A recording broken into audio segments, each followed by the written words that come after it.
बच्चों, तो आज हम लोग शुरू करेंगे प्रश्नावली 1.2 का सारा क्वेश्चन। एक ही वीडियो में सारा क्वेश्चन लेकर हम आए हैं।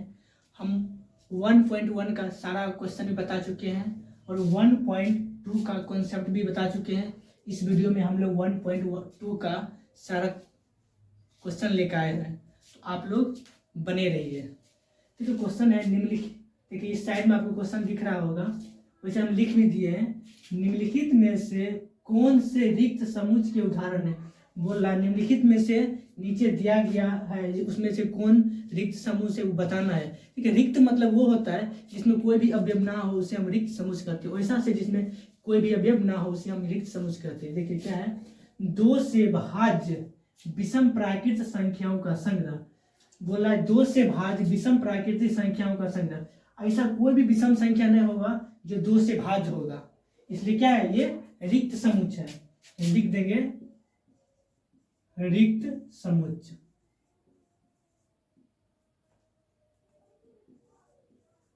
सेकेंड क्या है, सम अभाज्य संख्याओं का समुच्चय।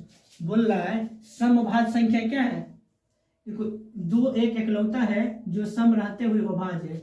इसमें हमको पता है ये रिक्त समुच्चय तो है नहीं, इसमें एक एलिमेंट है, ये रिक्त समुच्चय नहीं है। लिख दिया रिक्त समुच्चय नहीं है, क्योंकि इसमें एक एलिमेंट, हम क्या बोले थे, जिसमें एक भी एलिमेंट नहीं उसको हम रिक्त समुच्चय कहते हैं। इसमें सम अभाज्य संख्याओं का समुच्चय। सम अभाज्य संख्या 2 जो एकलौता है जो सम रहते हुए अभाज्य संख्या है, ये रिक्त समुच्चय नहीं है। थर्ड नंबर है x सच डेट x एक प्राकृतिक संख्या है जो x लेस देन 5, यानी x का मान 5 से छोटा है, और साथ ही साथ x ग्रेटर देन 7, यानी x का मान ऐसा बताइए जो 5 से छोटा और 7 से बड़ा है। ऐसा कोई है जो 5 से छोटा होगा 7 से बड़ा होगा? ऐसा कोई नहीं, कोई भी नहीं संख्या नहीं है, इसलिए क्या होगा, रिक्त समुच्चय है। रिक्त समुच्चय, रिक्त समुच्चय है। नेक्स्ट है y सच डेट y किन्हीं भी 2 समांतर रेखाओं का उभयनिष्ठ बिंदु। देखिए इसमें दिया है कि y एक ऐसा 2 समांतर रेखा है जिसका उभयनिष्ठ, अगर कोई 2 समांतर रेखा है, उभयनिष्ठ मतलब क्या है, कटान बिंदु। 2 अगर समांतर रेखा समांतर जाएगा, इसमें कहीं भी है कि कटेगा, अगर कोई रेखा 2 रेखा समांतर जाएगा कभी भी नहीं कटेगा, उसका उभयनिष्ठ बिंदु तो होगा ही नहीं, इसलिए यह क्या है, रिक्त समुच्चय है। रिक्त समुच्चय, रिक्त समुच्चय है। ठीक है, क्वेश्चन नंबर 1 है। अब क्वेश्चन नंबर 2 हम लोग देखिए कि अब सेकेंड क्वेश्चन बगल में आपको आ रहा होगा। ठीक है, सेकेंड क्वेश्चन है निम्नलिखित समुच्चयों में से कौन परिमित और कौन अपरिमित है। बोल रहा है नीचे 4-5 क्वेश्चन दिया हुआ है, उसमें बताना है कौन परिमित है, यानी जिसमें हम एलिमेंट को काउंट कर सकते हैं यानी गिन सकते हैं उसको परिमित बोलते हैं, जिसमें हम एलिमेंट को काउंट नहीं कर सकते उसको हम अपरिमित बोलते हैं। और देखते हैं कि किसमें हम एलिमेंट को काउंट कर सकते हैं। है वर्ष के महीनों का समुच्चय। अगर वर्ष के महीनों का समुच्चय, हमको एक वर्ष में पता है कि 12 महीना होता है, हम 12 महीने को काउंट कर सकते हैं। अगर उसका हम समुच्चय बनाएंगे तो लिख देंगे जनवरी फरवरी मार्च अप्रैल मई जून जुलाई अगस्त सितंबर अक्टूबर नवंबर दिसंबर तक हम लिख सकते हैं। काउंट तो कर लेंगे ना, 12 मंथ है, इसमें एलिमेंट की संख्या हम काउंट कर सकते हैं। या एक क्या है, परिमित है, परिमित समुच्चय, परिमित समुच्चय है। नेक्स्ट क्या है, 1 2 3 डॉट डॉट अनंत, यानी कि इसमें हम 1 2 3 अनंत तक जाते रहे, इसको हम काउंट नहीं कर सकते हैं। इसमें एलिमेंट संख्या इनफिनाइट है, अनंत है, इसलिए क्या है, ये अपरिमित है। जिसमें हम एलिमेंट की संख्या को काउंट नहीं कर सकते हैं, अनंत होता है, उसको हम क्या बोलते हैं, अपरिमित। ये क्या, इसमें काउंट नहीं कर सकते इसलिए अपरिमित है। लिख देंगे अपरिमित, अपरिमित है, अपरिमित समुच्चय है, समुच्चय है। थर्ड है 1 2 3 डॉट डॉट 99 और 100, इसको हम काउंट कर सकते हैं, इसमें 100 एलिमेंट है, इसमें डॉट डॉट दिया हो लेकिन लास्ट में 99 और 100 हमको पता, मतलब शुरू वाला और अंत वाला पता है, हम बता सकते हैं कि इसमें 100 एलिमेंट है, इसमें हम एलिमेंट को काउंट कर सकते हैं, इसलिए क्या है, परिमित है। लिख देंगे परिमित समुच्चय, परिमित समुच्चय है, क्योंकि इसमें हम एलिमेंट को काउंट कर सकते हैं कि 100 एलिमेंट है, इसमें काउंट नहीं कर सकते तो इसमें काउंट कर सकते, इसलिए ये परिमित है। नीचे है 4 नंबर 100 से बड़े धन पूर्णांक का संग्रह। बोला 100 से बड़ा पोजेट यानी धन पूर्णांक का संग्रह करते हैं 100, 101, 102, 103 अनंत तक चलते रह जाएंगे। इसका भी कोई गिनती नहीं है, इसमें इन्फिनिट अनंत तक चलते रह जाएंगे। इसलिए क्या है, ये अपरिमित है और परिमित समुच्चय है। इसमें अनंत तक जाते रह जाएंगे। नीचे दिया है 99 से छोटे अभाज्य पूर्णांक का समुच्चय, यानी 99 से छोटा हम अभाज्य संख्या का समुच्चय अगर बनाएंगे उसमें हम पता लगा सकते हैं कितना है, 2 हो, 3, 5, 7, मतलब अनंत पता लगा सकते हैं कि 99 से छोटा हम एक निश्चित अभाज्य संख्या है, कितना 10, 15, 20 जो भी है एक निश्चित है, इसलिए क्या है, परिमित है, परिमित समुच्चय। इसमें हम अभाज्य संख्या 99 से छोटा बोला, 1 से लेकर 99 के बीच में जितना भी अभाज्य संख्या 25 है, 24 से 25 है लगभग, हम बता सकते हैं कितना अभाज्य संख्या है। लेकिन इसमें क्या है, इसमें हम बता नहीं सकते, 100 से बड़ा अनंत तक जाती रहेगा, इसलिए वो परिमित है। और नीचे बोला क्या, 99 से छोटा अभाज्य संख्या ये परिमित है। अब हम लोग क्वेश्चन नंबर 3 देखते। क्वेश्चन नंबर 3 आपको साइड में दिख रहा होगा। क्वेश्चन नंबर 3 बोलता है निम्नलिखित समुच्चयों में से प्रत्येक के लिए बताइए कि कौन परिमित है और कौन अपरिमित है। क्योंकि नीचे दिया गया 5 ऑप्शन है, उसमें बताना है कि कौन परिमित समुच्चय और कौन अपरिमित समुच्चय। जिसमें हम अवयव को काउंट करेंगे वो परिमित होगा, जिसमें अवयव को हम काउंट नहीं करेंगे वह अपरिमित है। पता है एक्स अक्ष के समांतर रेखाओं का समुच्चय, अगर एक्स अक्ष है, मानिए ये एक्स अक्ष है, इसके समांतर अनंत रेखा हम खींच सकते हैं कि नहीं, इसलिए क्या अपरिमित हुआ। अनंत रेखा एक एक्स अक्ष है, इसके ये एक्स अक्ष है ना, इसके समांतर हम अनंत रेखा खींचते चलेंगे ना, कितना खींच सकते, अनंत खींच सकते, इसलिए क्या ये हो गया अपरिमित समुच्चय। हम लिखेंगे अपरिमित समुच्चय, ये हुआ अपरिमित समुच्चय। नेक्स्ट है अंग्रेजी वर्णमाला के अक्षरों का समुच्चय। ठीक है, अंग्रेजी वर्णमाला 26 होता है, उसमें अक्षरों का समुच्चय बनाएंगे, ए से लेकर जेड तक हम काउंट कर सकते हैं 26 से, इसलिए ये परिमित हो गया, परिमित समुच्चय, क्योंकि इसके अवयव को हम काउंट करेंगे, इसलिए परिमित समुच्चय हो गया।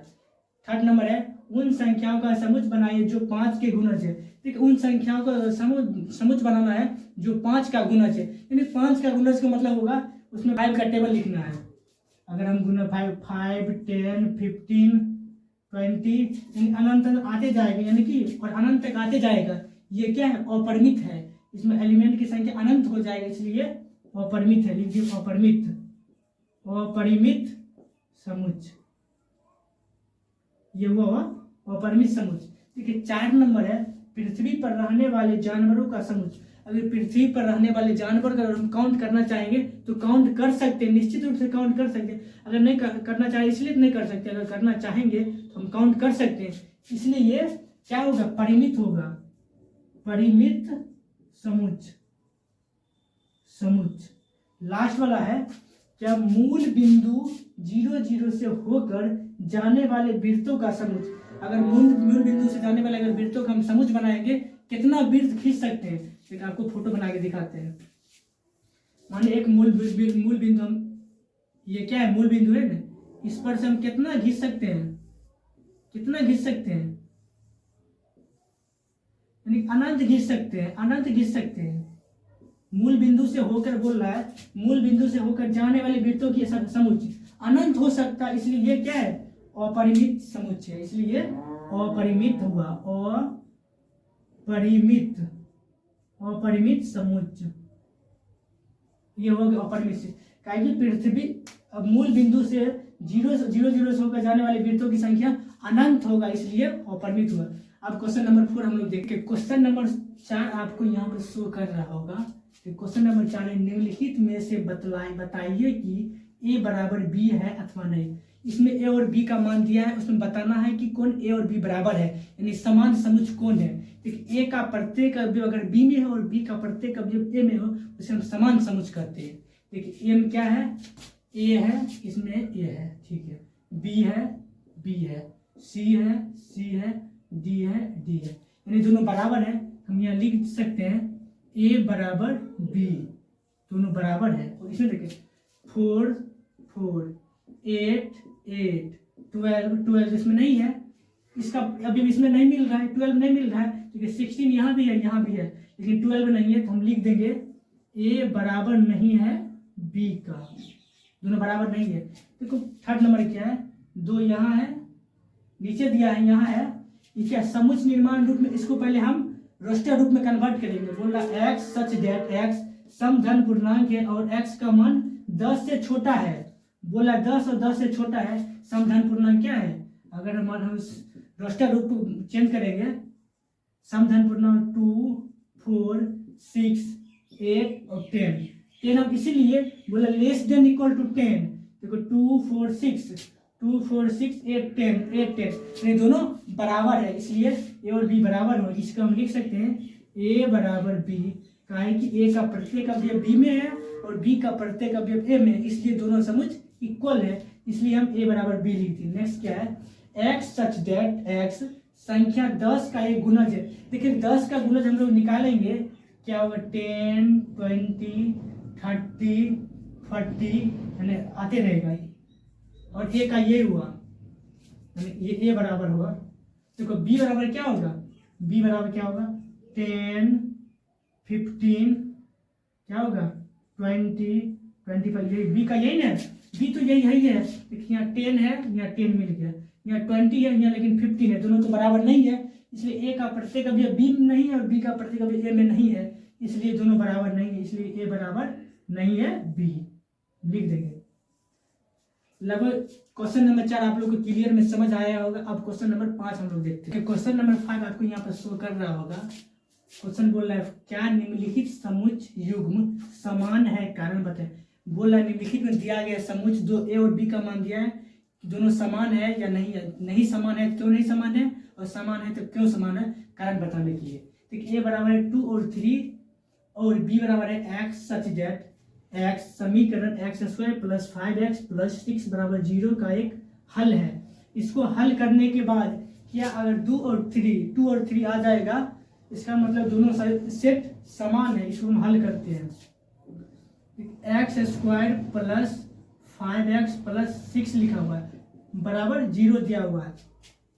एक हल करेंगे x square plus 3x plus 2x plus 6 equal to 0। X को हम कॉमन लेंगे x प्लस 3, यहाँ प्लस 2 कॉमन लेंगे x प्लस 3 बराबर 0। x plus 3 into x plus 2 बराबर 0, यानी x का मान -3 और x बराबर -2 आया। क्या यह अगर सेट बनाएंगे b का -3 और -2 आया, क्या ये दोनों बराबर है, नहीं है, इसीलिए बराबर नहीं है, ए बराबर नहीं है बी। और बोल रहा है कारण बताइए, तो हम बताएंगे कि ए का प्रत्येक अवयव बी में नहीं है और बी का प्रत्येक अवयव ए में नहीं है, इसलिए ए और बी बराबर नहीं है, यानी समान समुच्चय नहीं है। सेकेंड नंबर है एक्स सच दैट एक्स शब्द फ्लोर का एक अक्षर है, अगर इसको हम समुच्चय बनाएंगे ए बराबर क्या लिखेंगे, हम बताए थे प्रत्येक एलिमेंट के बीच कोमा देंगे और एलिमेंट का पुनरावृत्ति नहीं करेंगे। एफ कोमा ओ कोमा एल, दो एल है एगो एल, फिर कोमा ओ नहीं लिखेंगे, वो पहले लिख चुके हैं, डब्लू हो गया F O L W flow. नीचे में क्या है वही बात लिखना है, इसमें प्रत्येक एलिमेंट के बीच कोमा देना है। ये बी का मान क्या होगा डब्लू होगा, कोमा दे देंगे, ओ देंगे, कोमा देंगे, एल देंगे, कोमा और एफ दे देंगे कोमा। अब देखेंगे ए का प्रत्येक अवयव बी में है और बी का प्रत्येक अवयव ए में है कि नहीं, चेक करेंगे। एफ यहाँ है, एफ यहाँ है, ओ यहाँ है, ओ यहाँ है, एल यहाँ है, एल यहाँ है, डब्ल्यू यहाँ है, डब्ल्यू यहाँ है। इसका मतलब ए का प्रत्येक अवयव बी में है और बी का प्रत्येक अवयव ए में है, इसलिए दोनों समुच्चय समान होगा, इसलिए हम लिख देंगे ए बराबर बी। कारण क्या है समझ गए, बोले लिखेंगे ए का प्रत्येक अवयव बी में है और बी का प्रत्येक अवयव ए में है, इसीलिए ए और बी दोनों समान है, इसलिए समान समुच्चय है। तो क्वेश्चन नंबर 5 आप लोग क्लियर में समझ आया होगा। अब क्वेश्चन नंबर 6 हम लोग देखते हैं। क्वेश्चन नंबर 6 आप लोग साइड में शो कर रहा होगा। तो क्वेश्चन नंबर 6 है दिए गए हुए समुच्चय में से समान समुच्चय का चयन कीजिए। इसमें देखना है कि कौन समुच्चय समान है, एक मतलब ऐसा कौन सा समुच्चय जिसमें ए का प्रत्येक अवयव बी में है और बी का प्रत्येक अवयव बी में हो, ए में हो। तो 2 4 8 12 कहीं है, 2 4 8 नहीं है, 2 4 इसमें भी नहीं है, 2 4 नहीं है, ये भी नहीं है, इसके बराबर कोई नहीं है। अब बी वाला 1 2 3 4, 1 2 3, देखिए 1 2 3 4, 1 2 3 4, यानी बी बराबर डी तो हो गया। चलिए एगो इक्वल हो गई। अब देखते हैं इसके बराबर और कहीं है, 1 2 और कहीं नहीं। अब देखो 4 8 12 14, अब कहीं है, ये भी खत्म हो गई, ये भी नहीं है। अब देखिए -1 1 कहीं है, हाँ जी वाले है, -1 1, यानी ई इक्वल टू जी, दोनों बराबर है। उसके बाद ये दोनों बराबर हो गया। अब देखते हैं 0 a 0 1 दोनों बराबर नहीं है, यानी कि इसमें से बी और डी दोनों बराबर हैं और ई और जी दोनों बराबर है, क्योंकि बी का प्रत्येक अवयव बी में है और बी का प्रत्येक अवयव डी में है। इसमें देखिए ई का प्रत्येक अवयव जी में है और जी का प्रत्येक अवयव ई में है, इसलिए दोनों बराबर है। आई होप आप लोग को पूरा क्लियर में समझ आया होगा कि क्वेश्चन नंबर 1 से लेकर 6 तक आप लोग का पूरा डिटेल्स में हम लोग समझा दिए हैं। अब नेक्स्ट डे हम लोग देखेंगे 1.3 का सारा कॉन्सेप्ट लेकर आएंगे। आप लोग बने रहिए तब तक की।